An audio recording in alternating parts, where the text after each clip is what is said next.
Hi hello viewers, నేను మీ MSR. ఈరోజు ప్రధాన పత్రికల్లోని ప్రధాన అంశాలు మీకోసం.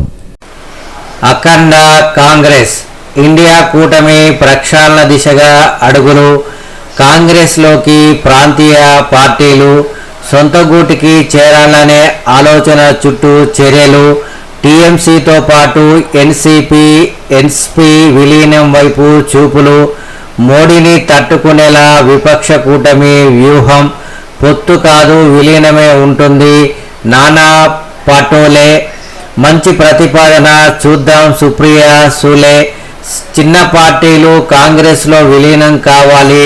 అశోక్ గెహ్లట్, ఆదాయం పెంచుదాం, అన్ని శాఖలు సమన్వయంతో పనిచేయాలి. టీఎస్టీ ఫిట్మెంట్ కమిటీలో తెలంగాణకు ప్రాతినిధ్యం దక్కేలా చర్యలు. విలువైన ప్రభుత్వ భూములు గుర్తించాలి. డిప్యూటీ సీఎం బట్టి విక్రమార్క అధ్యక్షన వనరుల సమీకరణ సబ్ కమిటీ సమావేశం. జమిలీకి నో ఛాన్స్, పొత్తులు ఉండవు, వచ్చేది మా సర్కారే. డీలిమిటేషన్లో దక్షిణాదికి అన్యాయమైతే ఉద్యమిస్తాం. మీనాక్షి వ్యవహారంలో సిట్తో విచారణ జరపాలి. ఆమెపై బీజేపీకి ఫిర్యాదు చేసింది సీఎం సహచరులు. సీఎంకు ₹200 కోట్ల రాజసౌధం అవసరమా? మీడియాతో కేటీఆర్ చిట్ చాట్. కాంగ్రెస్ అటావో, సింగరేణి బచావో.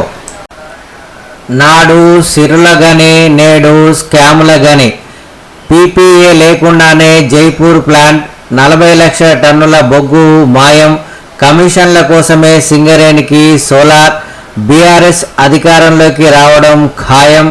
లెక్క కట్టి తిన్న సొమ్ము వసూలు చేస్తాం. టీఆర్ఎస్ దెబ్బకు దిమ్మ తిరిగిన సర్కార్. బొగ్గు బాయిల్లో అగ్గి పుట్టిస్తే కార్మికులతో కాళ్ల బెరాగానికి వస్తున్నది బీఆర్ఎస్ఎల్పీ ఉపనేత హరీష్ రావు.